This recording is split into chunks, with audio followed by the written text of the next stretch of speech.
What is up, everyone? Welcome back to another video. Today we're going to be checking out something quite interesting. It's actually the Dutch system that might just be the best. Found that on my recommended feed actually, so let's actually go on and see what we got here today, guys. Dutch system, I mean, the Dutch are really into, like, they do follow like things like in order. Like if they say something, they'll do it since they're like so direct and that sort of stuff. But yeah, let's get onto the video and yeah, let's see what we got here today, guys. Let's get it.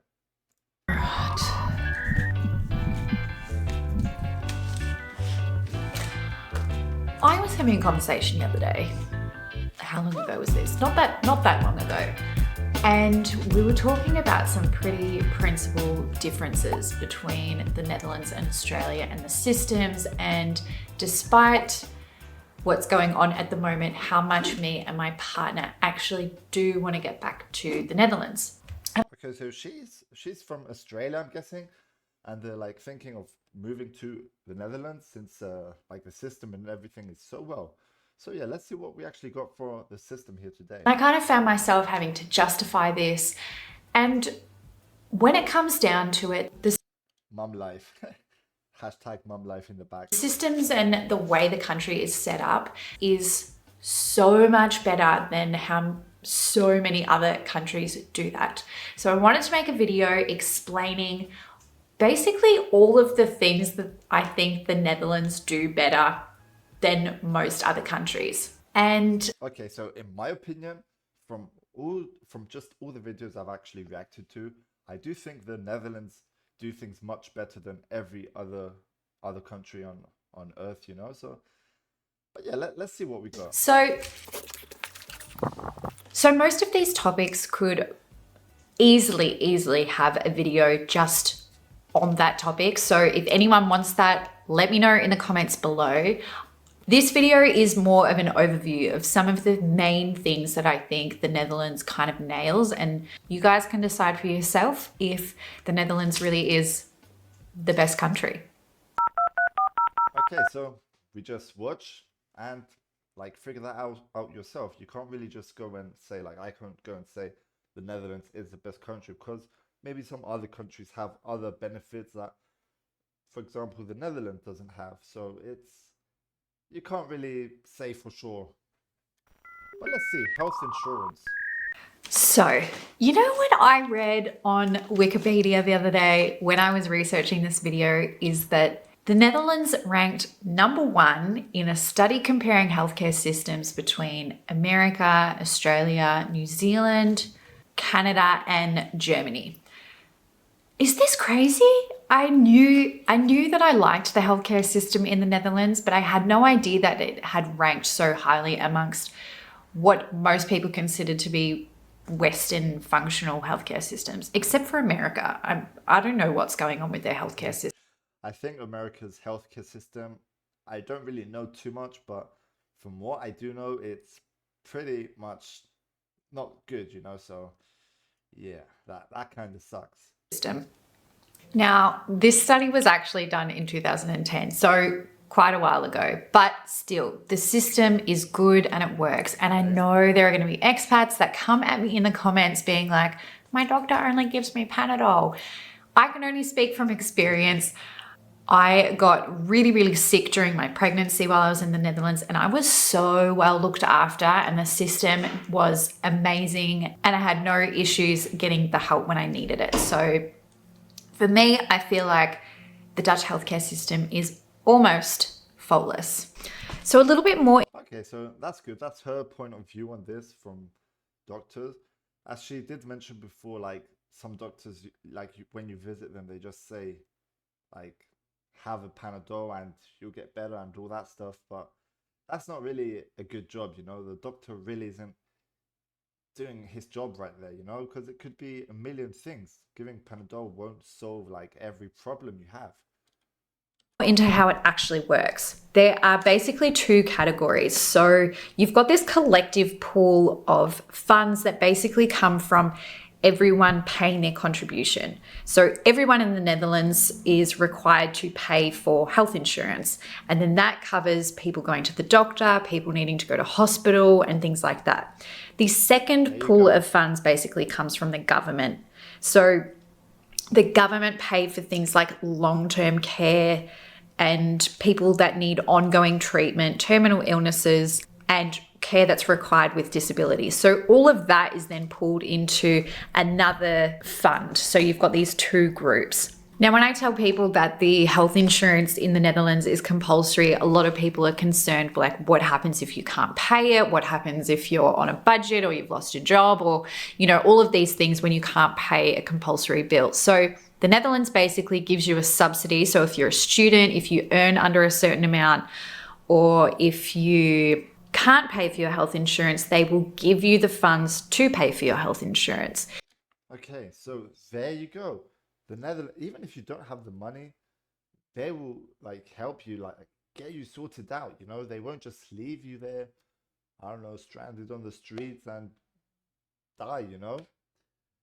Oh, that sounds awful. So as a child in the Netherlands, you actually stay on your parents' plan and your parents' health insurance for a lot longer than you would here in Australia. So I think that the way that this is set up is fantastic. And the more socialistic idea of healthcare is obviously benefiting everyone. So there you go. I mean, that sounds pretty good, you know? So what do we have here? kraamzorg 9? kraamzorg 9? What is that? Now, this next system that I want to talk about is kraamzorg.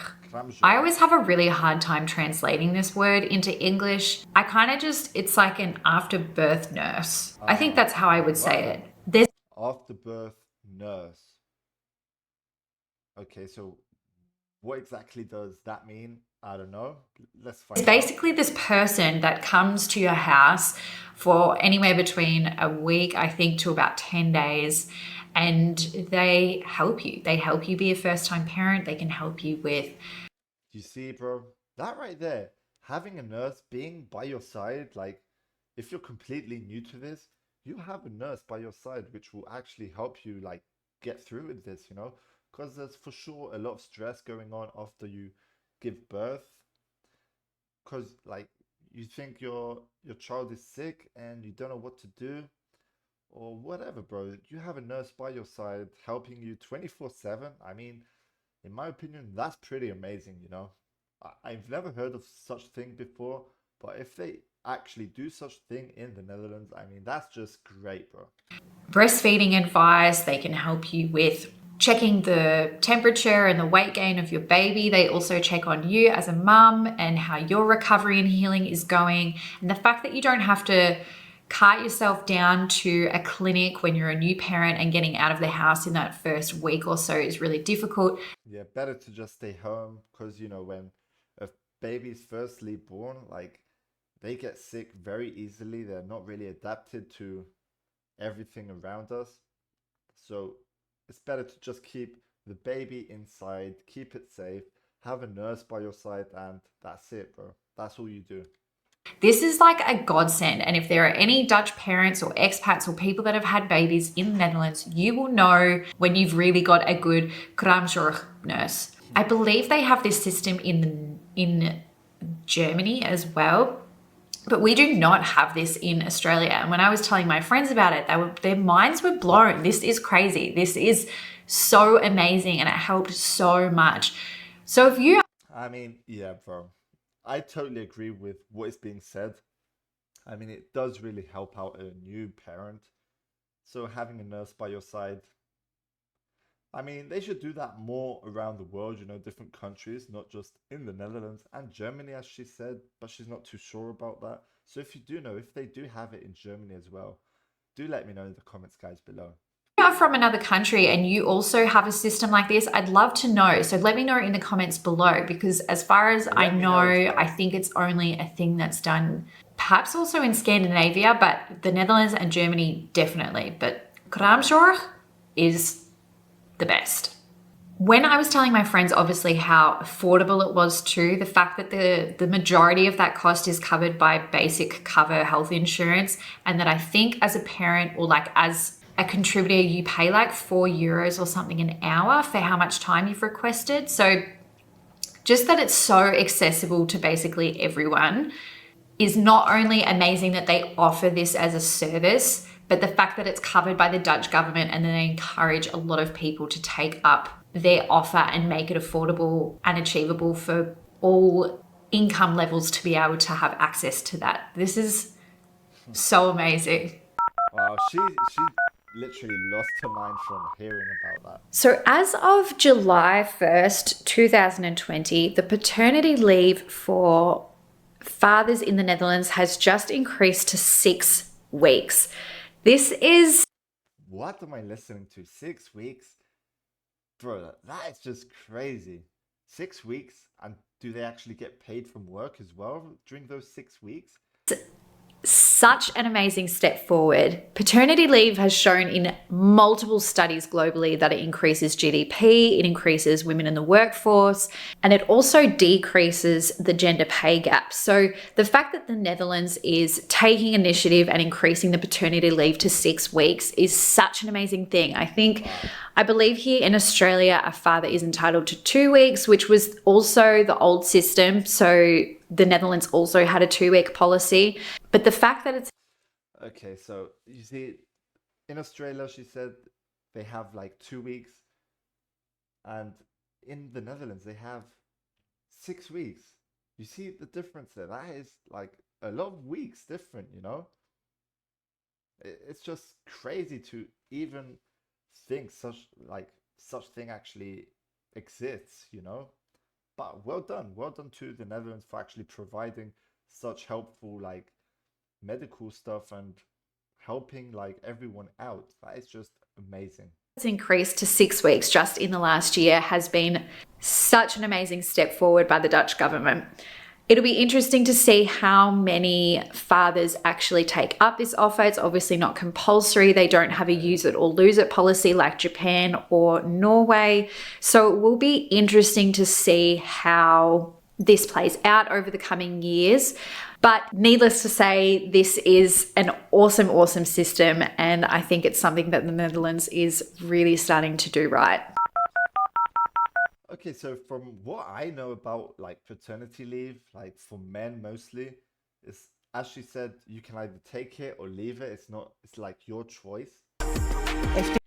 But yeah, since it's actually your choice for getting this leave, I mean, I've heard like you don't get paid from work, so you sit off work like unpaid leave, you know, and then you get paid from the government, which is not really your full payment from what you get from work. They get like a percentage or something, but that is what I heard for this leave. Yeah.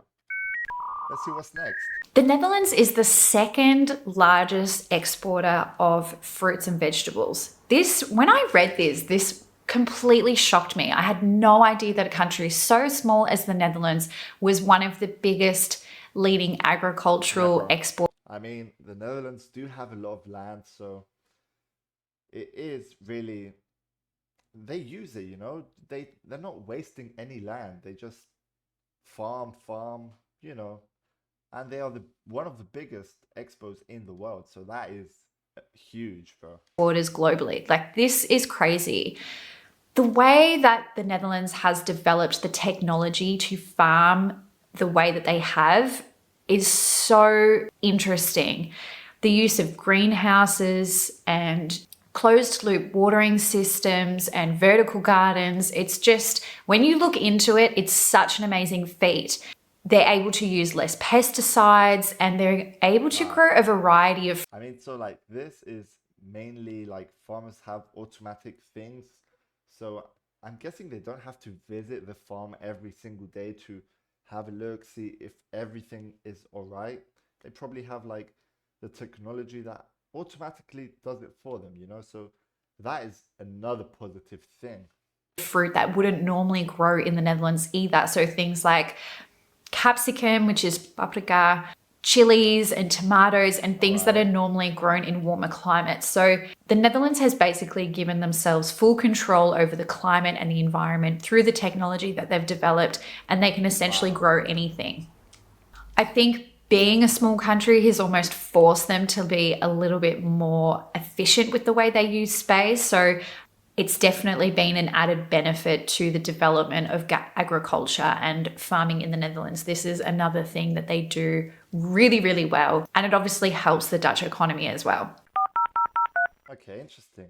Like, is this also another reason why the Netherlands in general is heard like famous for the weed? I have no idea, but it probably is since they're so good at farming and doing different things. I'm guessing they have a good job with growing weed as well. Paris Agreement. So, with the Paris Agreement, I feel like talking about this at the moment as an Australian is kind of embarrassing just because of our backwards thinking and our ability to pretend that there's nothing wrong. Yes, I got this far through editing before I realized I had pasta on my face. Pasta? I didn't even notice. And we have a government that's not really voicing Wait, where is the pasta? I can't even see the it. concerns of the public here. Okay. That is a discussion for another day. However, I was looking into what the Netherlands has proposed and what the Netherlands are doing and their roles and initiatives that they're setting up to reach the goals that they set for the country when they signed up for the Paris Agreement. And I have left a link below if you want to read the whole report because it's a massive thing, but you can find in the report exactly how much they're planning to spend and how much they're contributing in terms of the whole EU and things like that as well. But essentially they're drawing right back on coal mining and basically putting plants at a minimum run and investing more in wind power, offshore wind power facilities. The Netherlands is essentially aiming for a 95% reduction by 2050. So it'll be interesting to see how the plans that they're proposing now will actually allow them to reach those goals because it's a pretty massive goal, really. The government is providing a $3 billion subsidy program to sort of invest in renewable energy, including home refit. That's a lot of money being invested in general. It feels like the Netherlands do invest a lot in their country, so another positive thing. That is just amazing. Fits and new plants being set up and policy tweaks on livestock numbers. So they're kind of tackling it from all angles. So when I was reading the report, I was super impressed by the way the Netherlands is kind of following up with their actions and not just talking the talk, but kind of bringing to the table what they're actually going to do to reach the goals that they set for the Paris Agreement. So this is one of those things that I think the Netherlands is doing quite well.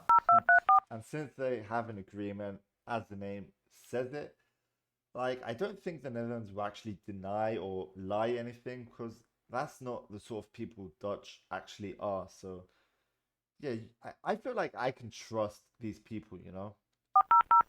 Recycling. The next thing that might make the Netherlands maybe one of the best countries in the world is their recycling and statiegeld. I don't really know how we translate that into English because we don't have it here in Australia, but statiegeld is essentially when you pay for a bottle or a glass bottle, like a plastic bottle or a glass bottle, you can actually... I think I've heard about this before. So I'm going to try guess before actually looking at this. So basically, if you have like plastic bottles, glass bottles, or like tin cans, or what other else you want to recycle, I mean, it's as if you put it like in a vending machine, something like that, in a box, and you actually get paid. You know, so you recycle and you get paid. So it's a win-win situation. I believe that is something like truly amazing. But let's see if this is actually what she wants to say. Actually take it back to your supermarket and get that money back. So you have an incentive as a customer to return that bottle. Even without the statiegeld, the Netherlands, I think, is like number 3 for the percentage of waste that we actually recycle. And I think just living there and seeing how the system works, I even found myself recycling far more than I do in Australia. Everything's really clear. Everything has a place and it's always really accessible. They're not, you know, few and far between. There was recycling points that were always near our house. And I'm just speaking from my experience in Amsterdam, but being able to bring batteries and light globes and things back to the supermarket and then having the 3 separate bins for cardboard and then one for glass, and it just makes the whole system idiot proof, if that makes any sense.